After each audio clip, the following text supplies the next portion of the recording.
G'day viewers, and welcome to Computer Networks. I'm David Weatherall and I'll be your host for these lectures. And in this first segment, we're going to talk about some goals for the course, what you'll learn by going through it, as well as some of the motivation for why you might care to study computer networks in the first place. So this picture here describes our usual view of the network. You're all probably familiar with using clients, computers, that make use of the internet, and you know that they talk to servers over the other side of the network. What's much less visible, what most of us really don't have a good sense of, is what goes on in here, inside the network. And that is exactly the focus of this course. So if we think about networking courses, there are roughly 3 kinds of topics which are covered. At the bottom layer, there are communications courses, and these courses are all about how we use signals to carry information in bits across networks. Building on this layer, there are classic networking courses, such as those that tell you how the internet operates. These courses are mostly about how packets are carried across networks. And at a higher layer still, distributed systems courses tell you about the different kinds of apps or applications which can be built on top of networks and make use of their services. The ground we're going to cover is here. That is to say, we'll provide you with a classic networking course which talks about packets and the internet, but we'll also do a little bit of communications and distributed systems so that you understand how the network builds on communications, how bits are carried across networks, and also the kinds of things that applications can do on the top of networks.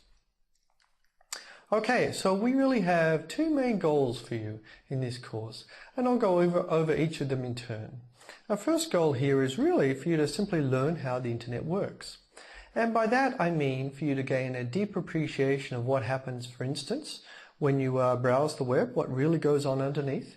Clicking on a link is a fairly simple action, but actually there's a surprising amount of machinery that exists below it to support that kind of operation.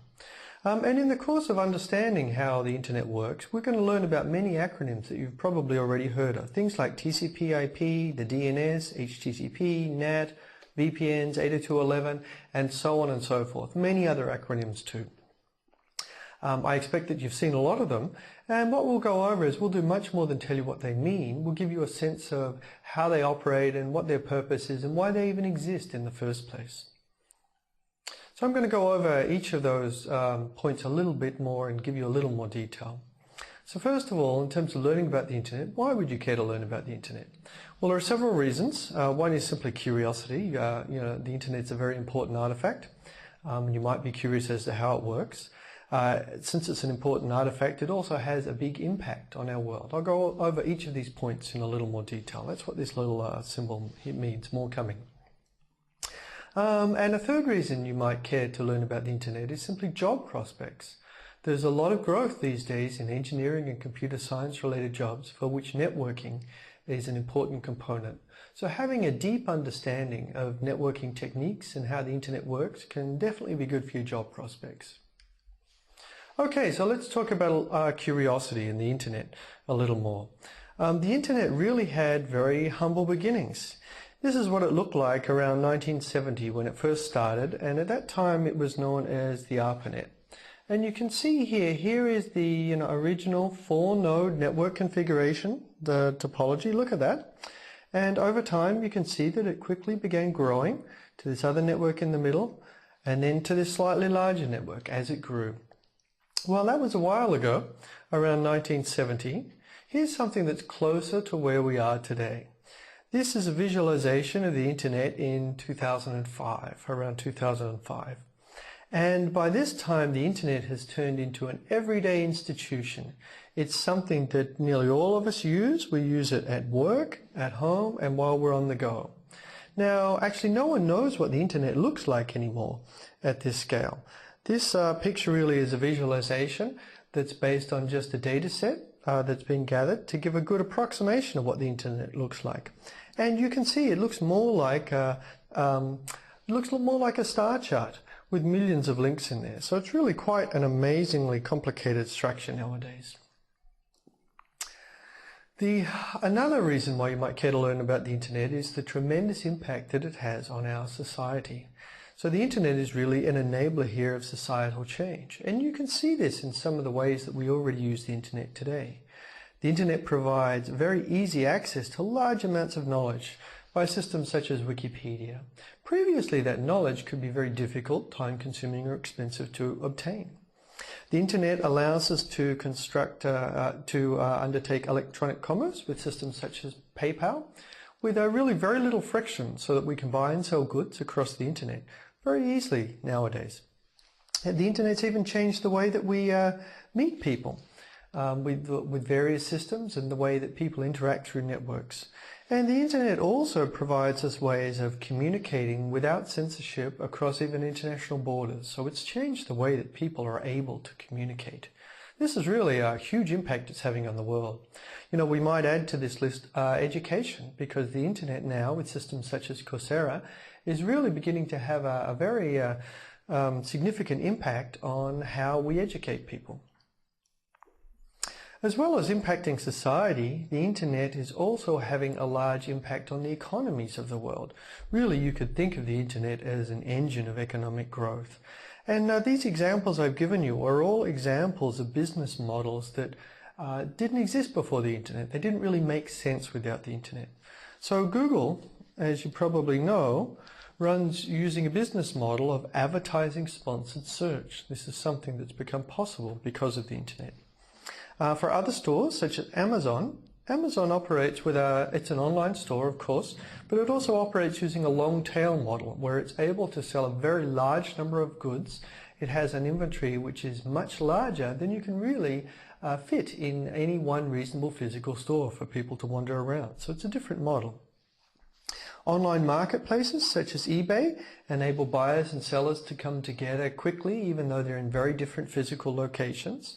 And even more recently, there's a great deal of interest in crowdsourcing systems such as Amazon Mechanical Turk, which can allow many people spread in different areas to all contribute to one task in ways which really weren't possible before. So the internet is having a tremendous impact on the way we do business. Okay, so that's a little bit about why you might learn about the internet today. The other main goal of this course is for you to learn the fundamentals of computer networking. And that is to say, to understand the hard problems that computer networks need to solve and the design strategies which have proven valuable for solving these difficult problems. Now, it may be a little more difficult for you to appreciate why you would care to learn about the fundamentals of computer networks. Why should you bother as opposed to learning about how the internet works today? Well, there are several reasons. The fundamentals are going to apply to all kinds of computer networks. We might talk about Wi-Fi a lot, just because it's a network technology that many of you see. And we might not talk about satellite networks, for example. But many of the fundamentals we learn about computer networks will also apply to satellite networks. So you're learning a little extra. You'll be able to transfer your knowledge to other kinds of networks. Much of this material is actually intellectually interesting. There are some thorny problems for us to solve, and I'll give you an example of that in a moment. And perhaps the most important reason you might care to learn about the fundamentals is because of change and reinvention. The internet is not static. It's continuing to change and evolve. And understanding the fundamentals gives you long-term knowledge which will help you understand the internet of the future. Knowledge about the fundamentals is knowledge that doesn't get outdated over time. Okay, so let's just talk about some of that in a little more detail. This slide just talks a bit about some of the intellectual interest you can get from the fundamentals. You know, just as an example of a key problem in networking, a key problem is reliability. If you're sending a message across the network to your bank, it's not acceptable for that message to be altered so that the wrong message arrives and you think that was what was sent. That wouldn't be good. Similarly, it's not acceptable if there's some failure in the internet somewhere for that to prevent you from getting to your bank if the failure is not really on the path. Well, you know, all of these things can happen. Messages can get corrupted as they go across the network, so we're going to have to do something about that. Failures happen all of the time in the internet. Actually, the internet is so large that some parts of it must have failed right now. Yet we want the remainder to work seamlessly. Well, how are we going to do this and provide reliability? Actually, if you think about it, it's quite a thorny problem. Every component in the internet can fail, so we want to be prepared for that. Yet any mechanism we add to handle that can also fail because it's just more mechanism. So you can see the catch-22 here. Luckily, some clever solutions have been devised, and we'll learn about them during the course, that provide fairly high kinds of reliability. For instance, we'll learn about codes which can detect and correct errors, and also routing strategies which can route around the failed components of the internet. And reliability is just my example, the one I chose to talk about here. There are other deep problems that we'll look at in networking during the course. Another example one is about network growth and evolution. Imagine trying to design a system to be able to accommodate applications that you haven't even thought of yet, and to be able to grow and get 1,000 or 1,000,000 times larger than the initial system. This is really hard. Well, there are some useful techniques that we'll come up with here. And by the way, the numbers here, these are section numbers in your text which you can consult. There's no need to go off and do that for this slide here. This is really referencing material that we'll cover throughout the whole course. So don't jump into all of that yet, just start with the introductory material. Another difficult problem, just to put a last couple on the table, is the allocation of resources such as network bandwidth. That's really what networks are doing, providing bandwidth to the different users. But if you think about the internet, many people are using it. Users are coming and going as some people surf the internet or stop surfing the internet and so forth. And we're going to need to design mechanisms which can handle all of this different churn and still do a good job of giving whoever wants bandwidth the bandwidth that's available in the internet. This poses some difficult problems. Security is also another difficult area. It actually turns out to be very difficult to design an internet which is very open and easy for everyone to use, which is key for innovation and is an important part of the internet, yet at the same time is secure in the sense of being very difficult to abuse, so that malicious parties can't very easily undermine the actions of other parties. So there's a big tension here, and we'll learn about some of the techniques. Okay, but the other reason you might care about to know about the fundamentals is really the reinvention of the internet. Now, if you think about it, you realize that the internet is constantly being reinvented. The internet is growing tremendously over time, and there are also lots of technology trends. Both of these changes are driving upheavals in the way the internet is designed and the way the internet is used. So the upshot here is that today's internet is actually quite different than yesterday's internet in many respects. Tomorrow's internet is going to be different again. Yet for both of them, the fundamentals are going to remain the same, and they will help you understand what's possible in computer networks. That's why we want to tell you about them.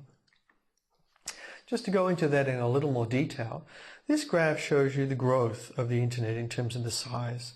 And you can see here in the early 90s we start with maybe 1 million hosts, and up here we've gone up to maybe 1 billion hosts. So wow, look at that. That's a factor of 1,000 growth in just the size of the internet, which is really pretty impressive growth if you come up with designs and you want them to be able to work through that evolution.